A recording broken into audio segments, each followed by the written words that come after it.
한국문화예술위원회가 방만한 기금 운영으로 손해만 떠안는 고질적인 문제에서 벗어나지 못하고 있습니다. 예술인들에 대한 정치 검열 의혹에 대통령 측근 챙기기 행태까지 각종 논란으로 얼룩지고 있지요. 김성수 시사문화평론가와 함께 상세한 이야기 나눠보도록 하겠습니다. 안녕하십니까? 안녕하세요. 김성수입니다. 네, 어제 최유한 평론가에 이어서 오늘도 오랜만에 뵙는 분들이 나오네요. 예, 오랜만에 뵙는데요. 예, 최근 예술인들에 대한 정치검열 의혹을 빚은 그 문예위 한국문화예술위원회가 지난 10년간에는 부동산 개발에 투자를 했다가 돈을 다 까먹었다고 하더군요. 예, 그렇습니다. 이런 사실이 이제 국회 교육문화체육관광위원회에서 도종환 의원의 자료 분석에 의해서 알려졌는데요. 예. 지난 그 2006년서부터 2008년까지 문화예술진흥기금 한 1,000억 원 가량이 그러니까 투자가 가능한 그런 돈이었습니다. 예. 근데 이 돈을 주로 어디에 투자를 했는지 봤더니요. 뭐 오스트레일리아 시드니 공동주택 개발, 예. 미국 뉴욕 맨하탄 임대 아파트 운영. 왜 여기까지 가서 임대 아파트를 운영하는지 모르겠습니다. 예, 지금 어느 항목이 있는지 어떤 예. 사례들이 있는지 화면 보면서 같이 화면을 설명 보면서 같이 듣겠습니다. 보실까요? 예. 예. 지금 2007년부터 8년까지. 예. 지금 보면은 광주 봉선동의 아파트 개발, 예. 구리 인창동의 주상복합단지 개발, 또 호주 시드니 킬랄라 공동주택 개발, 홍은동 주상복합 아파트 개발, 또 창동 민자역사 개발 같은 경우도 손실이 굉장히 컸고요. 예. 또 뉴욕 맨하탄의 임대 아파트 운영 이런 쪽으로 대략 한 1,000억 정도를 투자해서 예. 지금 회수를 264억 원 정도 회수를 했고요. 나머지가 다 손실이 될 수 있는 가능성이 있습니다. 그러니까 절반도 얻지 못한 거네요, 수익은? 그렇죠. 예. 절반도 얻지 못하고 지금 뭐 대손 충당으로 날아간 돈, 뭐 무슨 예. 감액된 돈, 뭐 이런 것들 다 해가지고 대략 지금 거의 확정적으로 손실이 된 금액이 대략 한 581억 원 정도 되고요. 예. 저게 더 늘어날 수도 있는 그런 상황인데요. 예. 지금 뭐 이러다 보니까 2004년도까지만 해도 대략 한 5,270억 정도가 문예진흥기금으로 쌓여 있었습니다. 근데 이 예. 돈이 어떻게 모은 돈인지를 좀 설명을 해드려야 돼요. 원래 문예진흥기금이라고 하는 돈은 예술인들이 공연을 할 때 그 티켓 비용에서 10%에서 적게는 한 6%까지 요 사이를 떼서 예. 그냥 일괄적으로 뗐어요. 그래서 이게 준조세에 해당한다 그래서 폐지를 시켰거든요. 예. 그렇게 떼어서 만든 돈입니다. 그러니까 마땅히 예술인들에게 돌아가야 될 돈을 정부가 기금이라고 해가지고 강제로 거둔 거죠. 지금은 폐지된 거니까 걷지 않는다는 건가요? 지금은 안 걷죠. 예. 그런데 강제로 걷어가지고 한 5천억을 만들어가지고 이게요, 그 사실 문화예술위원회를 그 문예 전문가들이 위원장하고 이러던 시절에는요, 겁이 나서 쓰지도 못했습니다. 사실 예. 그때 당시 뭐 저도 그 대학로에서 일을 하고 있었으니까 아는데 오히려 문예진흥기금을 헐어서 쓸까요?라고 이렇게 얘기를 하면은 반대를 했던 그런 상황인데 문화의 문자도 모르는 분들이 이렇게 문화예술위원장 하시고 그러니까 막 펑펑 그 갖다 쓴 거예요. 예, 말 그대로 문예진흥기금인데 지금은 뭐 부동산 시장 진흥기금처럼 사용이 되고 이게 있네요. 왜 이런 문제들이 있었냐면 일단은 기본적으로 그 2004년도까지만 해도 주로 문예진흥기금의 이자에서 운영하는 돈을 갖다 쓰다가 예. 이제 복권기금이 들어오게 됩니다. 그러면서 복권기금이 들어오면서 기본적으로 문화예술에 운영하는 돈들의 규모가 커지게 되죠. 이렇게 커진 상태에서 2006년에 복권의 이제 문제점 이런 것들이 막 특히나 그때 당시에 야당이었던 신한국단을 중심으로 해서 엄청나게 그 문제가 되고 보수 언론들이 공격을 하니까 복권의 판매액을 반으로 줄였죠. 그렇게 줄이면서 복권 기금의 적립이 엄청나게 줄어들었습니다. 그런데 이미 문화예술 지원금으로 올려놓은 그런 돈들은 커져 있는 상태에서 기금이 줄어드니까 그걸 줄이지 못하고 야금야금 쓰게 됐고요. 예. 그리고 또 한편으로는 이렇게 잠식되면 안 되니까 1,000억 정도의 여유자금을 갖고 투자를 해봐라. 그래서 투자를 했는데 저렇게 엉뚱한 데다 투자를 해가지고 결과적으로 손실을 끼쳐졌는데 예. 그때 당시에 그 기금 운용 담당자가 한 명이었어요. 이분이 이 투자 관련 뇌물 수수로 징역 6년에 추징금 3억 8천의 형사처벌을 받아갖고 예. 지금 이런 처벌들을 갖다 받은 그런 상태입니다. 예, 그러니까 전문성이 없는 한 명의 인사가 지금 저 투자를 담당을 했다가 횡령 혐의까지 받았다는 건가요? 그렇습니다. 예. 지금 사실 그 문화체육관광부 산하의 문화진흥기금이라든가 영화발전기금 이런 기금들은 상당히 그래도 여유가 있는 기금이에요. 예, 그래서 상대적으로 63개 기금 중에 30위 안에 들어간다. 그렇습니다. 예. 그만큼 그 여윳돈 1,000억 정도를 가지고 투자를 할 수가 있었던 그런 돈인데, 그런데 이 돈이 지금 현재 보면 5천억에서 한 1,000억 정도를 떼내서 투자를 했던 건데 지금 현재 1,500억 정도의 돈으로 줄어들어 있습니다. 이렇게 예. 줄어들어 있는 데에는 투자의 손실이 굉장히 큰 역할을 차지를 했고요. 그리고 아까도 말씀드렸듯이 복권기금이 생기면서 확충됐던 그 지원금들의 규모를 줄일 수 없음으로 인해서 예. 생겨난 그런 일종의 100억 정도씩 계속적으로 이제 깎아먹기를 했던 것들, 그것들이 여기까지 온 것입니다. 그러면서 이럼에도 불구하고 문화예술위원회와 문화체육관광부에서는 기금을 더 확충하기 위한 그런 노력들을 별로 하지 않고 실제로 이렇게 헐어서 쓰는 데 집중을 했어요. 그래서 대략 그 본격적으로 헐어서 썼던 것이 2008년서부터 헐어 쓰기 시작했는데요. 예. 지금까지 한 7년 동안에 거의 5천억을 다 말아먹은 그런 상황이 되어 있는 그 상황이고요. 예. 근데 이 투자를 보면 2006년에서 8년까지는 뭐 금융위기니 뭐니 해가지고 어쩔 수 없이 손실이 났다 이렇게 변명을 하고 있는데, 그러면 그 이후에 투자를 제대로 했는가? 그렇지 않았습니다. 그래서 2013년도 국정감사 때도 이게 지적이 되기도 했었는데요. 그때 당시 김상희 의원이 예. 정권의 입맛에 맞는 투자, 또 부실 투자, 또 공적 기금에 맞지 않는 부도덕한 투자로 인해서 기금이 계속 손실됐다라고 주장했는데, 그때 예. 당시 어디에 투자를 했는지 보면 2010년 3월에 예. 녹색 성장 관련 펀드에 100억 원을 투자했고요. 그리고 또 한국수자원공사하고 4대강 담합 비리의 연루 의혹이 돼 있는 건설사들이 포함되어 있는 연기금 통합 신성장 동력 상품에 250억을 투자를 했고요. 예. 그리고 맥쿼리 인프라 펀드에 70억을 투자하는 일도 있었습니다. 근데 맥쿼리 인프라 펀드 같은 경우는 예. 뭐 이명박 그 전 대통령과 관련돼 있는 그런 투자처다라고 하는 의혹들이 있었고, 워낙 의혹투성인 기업이죠. 이거는 뭐 도대체 검은 머리 외국인들의 투자였다. 그래서 한국인들이 실제로 투자를 한 것이다. 이렇게 얘기되면서 한국의 주로 이제 도로나 이런데 그 투자를 하면서 한국 정부를 상대로 돈을 갖다 빼돌리는 그런 예. 투자를 하기로 유명한 악명이 높은 펀드였잖아요. 이런 데 투자를 해서 전체적으로는 마이너스 15%의 수익률을 기록을 했습니다. 그러니까 예. 이렇게 계속적으로 방만하게 운영되는 것을 2013년 국정감사에도 지적이 됐는데 하나도 변하지 않고 지금도 역시 한 명이 투자 자금을 갖다 운영하고 있는 거예요. 예, 당시 국정감사에서는 어떤 사례들이 지적됐습니까? 화면 지금 준비가 되어 있는 것 같은데요. 예, 지금 말씀드렸던 준비됐으면 그런 보면서. 상황들인데요. 예. 이거는 이제 이미 2010년에서 2012년 사이에 아까와 겹치는 그런 내용들이었던 것 같은데요.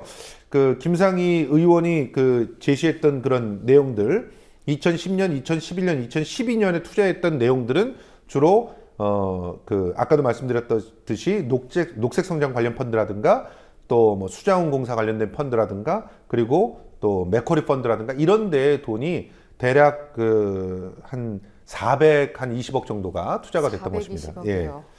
그것이 이제 마이너스 15%의 성장을 갖다가 보였던 것이죠. 예. 이렇게 기금이 제대로 운용되지 못하고 고갈되고 있는데 이 돈을 정부 입맛에 맞는 단체나 사람한테는 펑펑 썼다. 이런 의혹이 또 제기가 돼서 충격을 줬습니다. 네, 같은 이제 도종환 의원실에서 이번에 내놓은 그런 자료들에 의하면 예.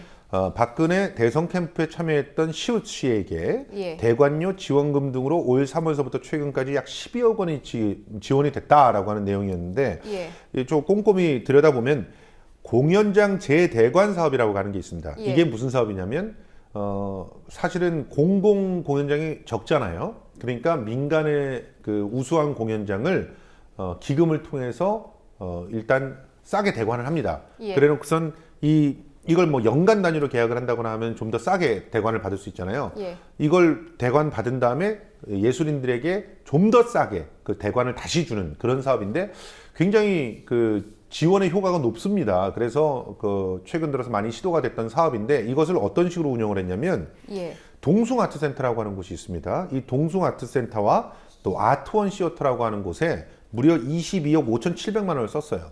근데 아트원 시어터라는 곳이 바로 COC가 위탁 운영을 하던 그런 그 극장입니다.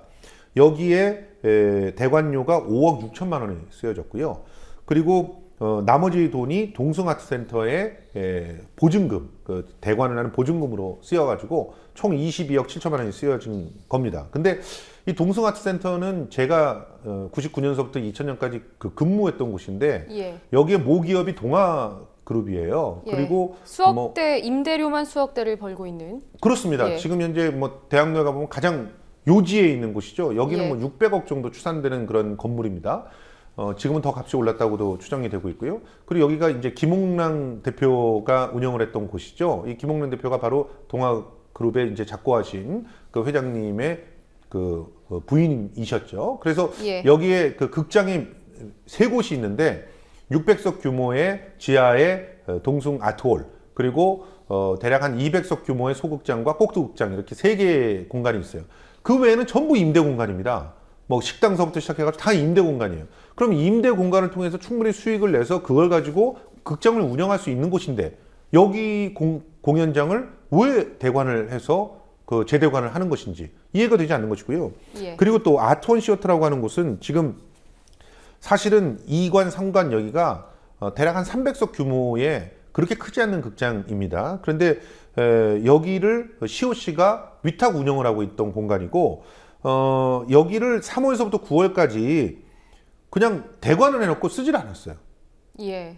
그러니까 왜 지원을 위한 대관이었나요? 그런 셈이죠. 예. 그리고 여기서 그럼 3월서부터 9월 중에서 한 달 동안 쓴 단체가 있는데 바로 COC의 단체가 썼습니다. 한 달 동안. 그러면 그냥 가만히 앉아서 운영도 하고 그리고 또 자기가 하는 공연에 대관료 지원도 받고 이중의 혜택을 받은 것이죠. 근데 이분은 지금 공연 프로듀서 협회의 그 대표인데요. 여기서 진행하고 있는 공연 페스티벌도 역시 3억 3,700만 원이 지원을 받았어요. 그런데 이 페스티벌이 또 동숭아트센터에서 진행이 됐습니다. 그럼 동숭아트센터를 통해서 재대관 지원도 받고 3억 3,700에 직접 지원도 받고 이중 삼중의 지원을 받은 거죠. 이 지원 효과가 어마어마한 돈이고 이런 식으로 지원을 받은 유례가 없습니다. 뭐 그 문화체육관광부에서 얘기를 했죠. 뭐 이윤택 씨가 뭐 15억 원을 갖다 지원받아 가지고 이렇게 집중적으로 지원받은 그 대회는 지원을 해주면 안 된다. 뭐 이런 얘기를 예. 했었는데 이분 같은 경우는 그런 식으로 따지면은 지원된 게 누적으로 따지면 잠깐 사이에 지원받은 돈이 10억 원 이상이 되는 그런 상황이 되는 것이고요. 예, 앞서 말씀하셨던 부분이기도 한데요. 올 3월부터 최근까지 약 12억 원 지원했다는 부분. 예, 그것입니다. 지금 좀 상세하게 화면이 준비가 되어 있는데 아까 보여드리지 못한 것 같아서 예. 다시 좀 보면서 천천히 그 12억 원의 내역에 대해서 좀 보겠습니다. 예. 예, 자, 개성 보시죠. 캠프 관계자 COC에 대한 지원 내역입니다. 공연장 운영, 그러니까 대관료 임대 지원 5억 6천만 원이 들어갔는데 저 돈은 저분이 운영하고 있는 위탁 운영을 받고 있는 공연장, 그러니까 자기가 마땅히 써야 되는 돈이에요. 혹은 대관을 통해서 저 돈을 벌어들여야 될 돈인데 그걸 그냥 문해지는 기금으로 준 겁니다. 예. 그리고 창작 뮤지컬 우수 공연 지원에 1억 5천만 원을 받았습니다. 그리고 조건부 기부금 사업이 아까 말했던 페스티벌 사업인데 3억 4천만 원인데 이게 12억이에요. 이런 식으로 해가지고. 예. 근데 요게 이중으로 지원받은 것들, 뭐 예를 들어서 지금 공연장 운영 사업으로 5억 6천만 원 받았는데 저 중에서 4천 얼마 정도는 자기 극단이 가서 공연을 했거든요. 예. 그러니까 이중 지원을 받았죠. 그리고 조건부 기부금 사업도 동숭아트센터에서 공연을 했습니다. 그러면 그것도 또한 그 기부를 받은 거죠. 이런 식으로 해서 12억 원 정도를 갖다 지원을 받았다는 얘기는 있고요. 예. 이 외에도 소외적 순회 공연을 진행하는 아우르코 순회 사업 추진단이라고 있습니다. 근데 이 추진 단장의 부인이 연주팀을 공연에 집중 출연시켜가지고 대략 1억 2천여만 원의 개런티를 지원받았는데 예. 전체 소외적 순회 진행 그 공연의 인건비의 절반에 해당하는 돈을 이 부인이 연주하는 곳에 몰아준 겁니다. 이런 식의 운용은 사실상 있을 수 없는 운영이죠. 이런 그 비리들이 그대로 드러난 것이죠. 예, 상대적으로 예술계에 대한 그 언론계나 사회에 관심이 적다 보니까 이렇게 큰 문제들이 있어도 크게 부각이 안 되고 있습니다. 예. 그렇습니다. 사실 지금 그 우리가 문제시 됐던 그 특정한 예술인을 낙인을 찍어서 지원을 해주지 말아라 그러면서 심지어는 감사까지 했잖아요. 감사를 하면서 커피값까지 들여다봤어요. 영수증이 있는지 없는지. 그런데 이 그 지원이 되는 상황들을 보면 정말 형평성이 어긋났다고 볼 수 있지 않겠습니까? 그리고 그렇게 꼼꼼하게 창작 지원기금, 저도 창작 지원기금을 받아서 운영을 해봤지만 정말 엄격하게 봅니다. 그래서 그 영수증이 없는 거나 의심이 되는 것들은 돈을 주지를 않아요. 아예. 그렇게 운영하는 데가 700억 이상의 돈을 손실 처리한다.